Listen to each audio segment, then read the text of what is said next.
Alright, we have reset the battlefield as we prepare to move into round 2 of this matchup. The first match ended in our first stalemate of the series. However, our combatants have both agreed that next round wins, so this will be going to only 2 matches total. First match lasted 24 rounds, which is possibly the longest match we've had so far in the series. Our combatants are swapping corners, Rekoj now starting in the northwest, Rhekd in the southeast. Combatants, are you ready? Yes. Yeah. Roll initiative. Rhekd rolls a 13. Rekoj rolls a 13. Double stalemate! In fact, Rekoj acts first because he has the higher initiative bonus. Rekoj, round 1. Oh, okay. Former Winter Herald. Good man. Former Winter Herald. Rekoj activating his lockdown ability. This will ensure that Rhekd will no longer be able to retreat and attack on the same turn without suffering an opportunity attack. And move there, and then I move there. So minor action perform, you moved, you opened the door.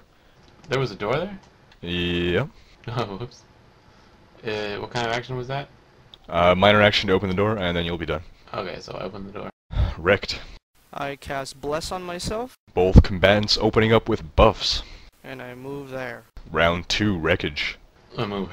And okay, I move here. Rhekd. Rhekd moves, opens the door.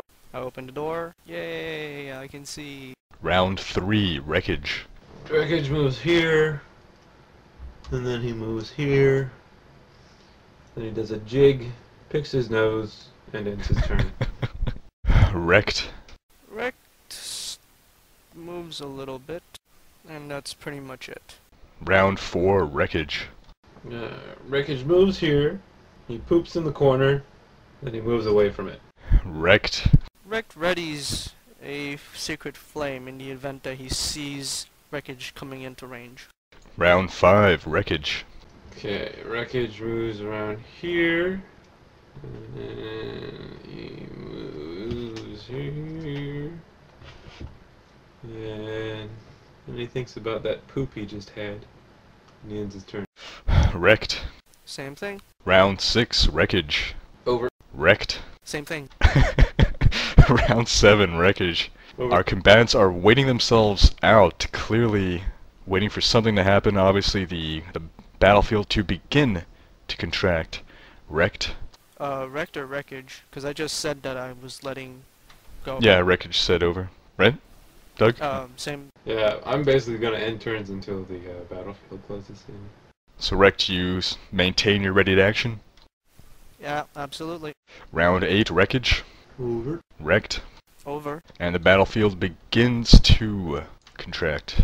Round 9. Sorry, no, not yet. Now it's round 9. It's on this. At the end of this round, it's going to contract. Rekoj, nothing. Rhekd, the same. Actually, no. Now it's over. Was that a double move? Yes, it was. Rhekd no longer with his ready to action. Alright, that ends round 9. The battlefield contracts 1 square. Round 10, Rekoj. Over. Rhekd. Rhekd will move, and now he'll have his ready to action so that if he sees Rekoj coming to range, he'll blast him with some sacred fire. Alright. Round 11, Rekoj is over. Rhekd.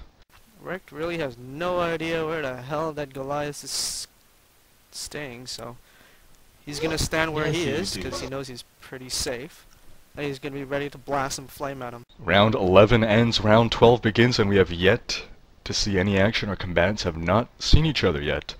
Rekoj is up. Is it possible to ready an action so that it happens before my next turn? That depends.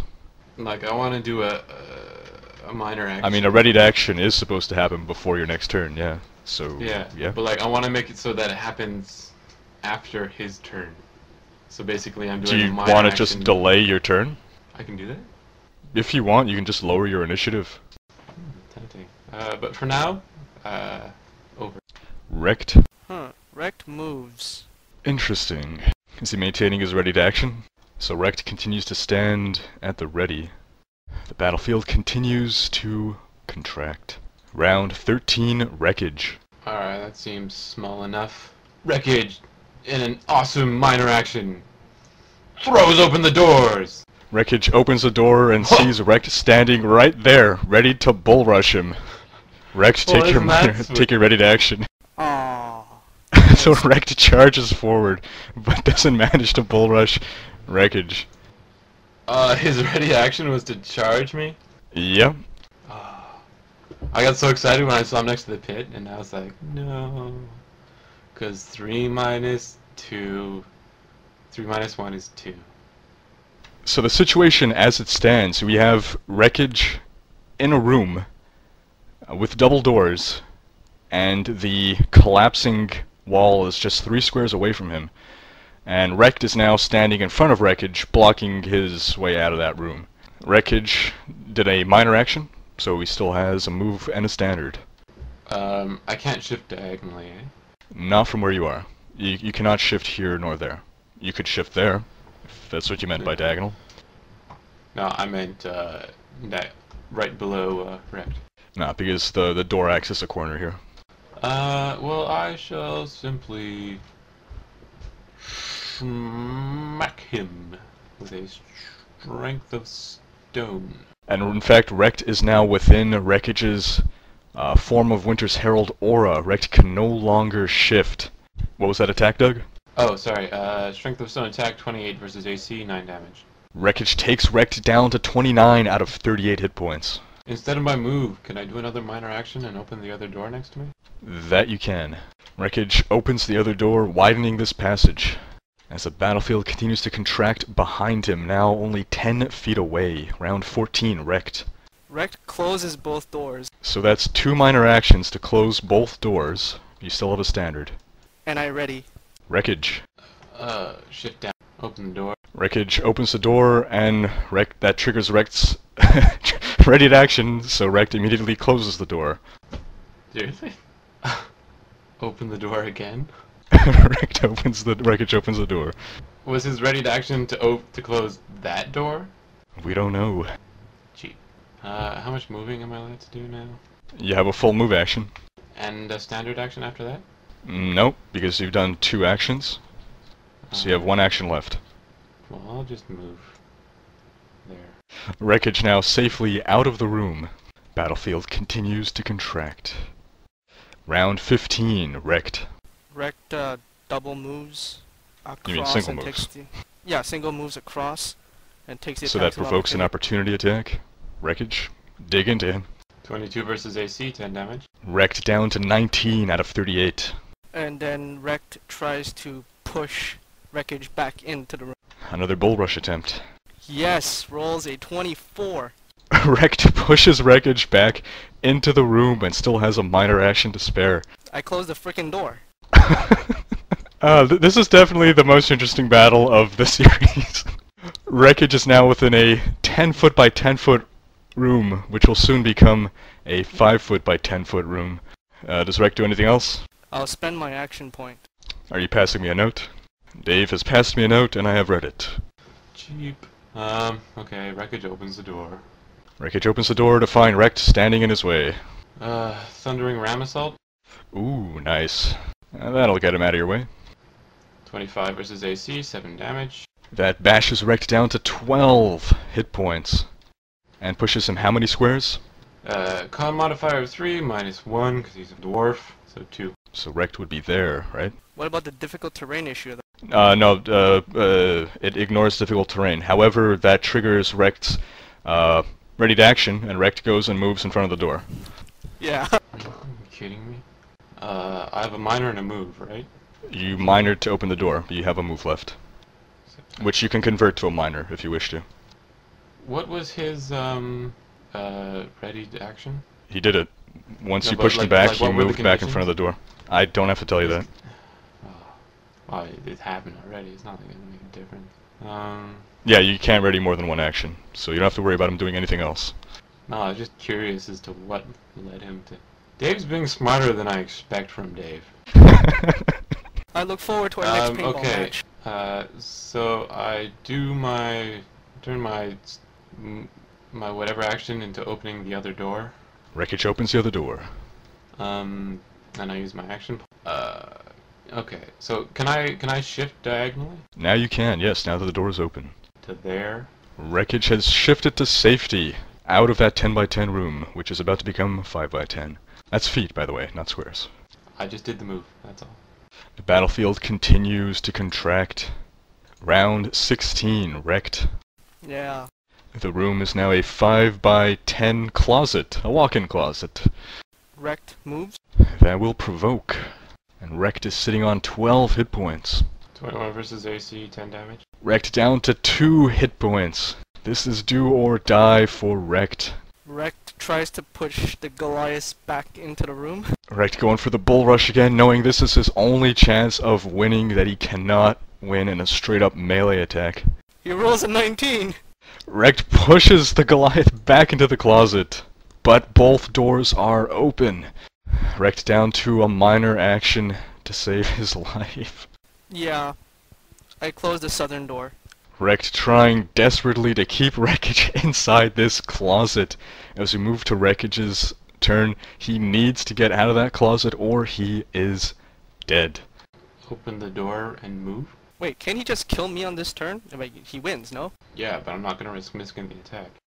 Rekoj opens the door and leaves the closet, sealing Rhekd's fate.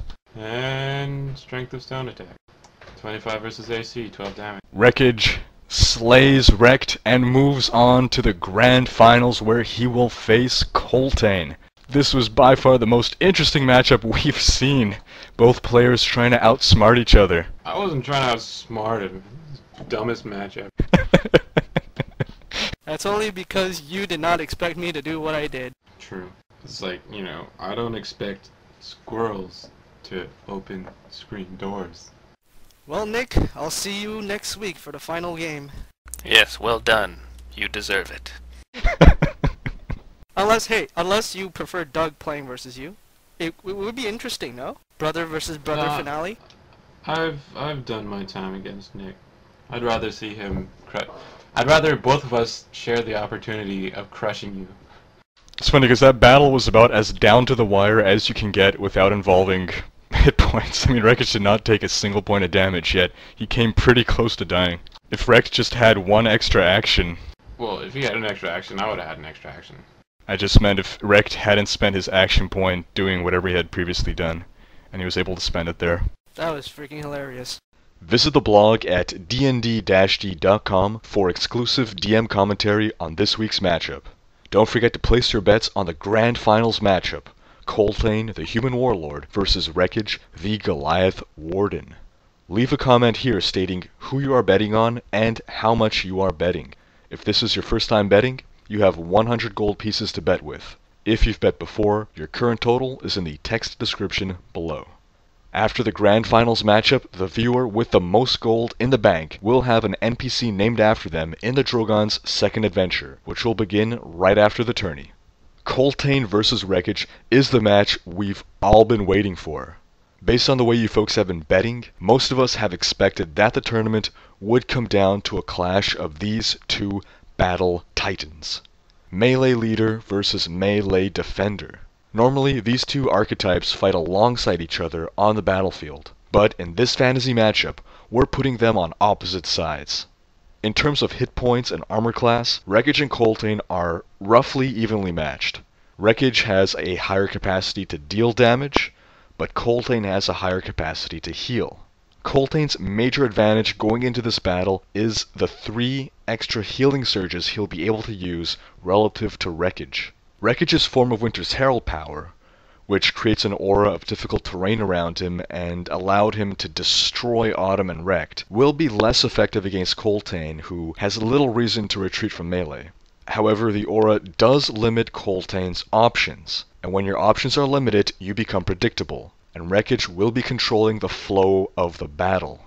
But we can't just consider the characters, we have to take into account the players. On one hand, we have Dave, a D&D combat veteran. I've been playing D&D with him for about 7 years, and I've always known him to be a very mechanically inclined player, a min-maxer who optimizes his characters for combat. What he brings to the table is his years of experience and an almost single-minded focus on overcoming combat encounters.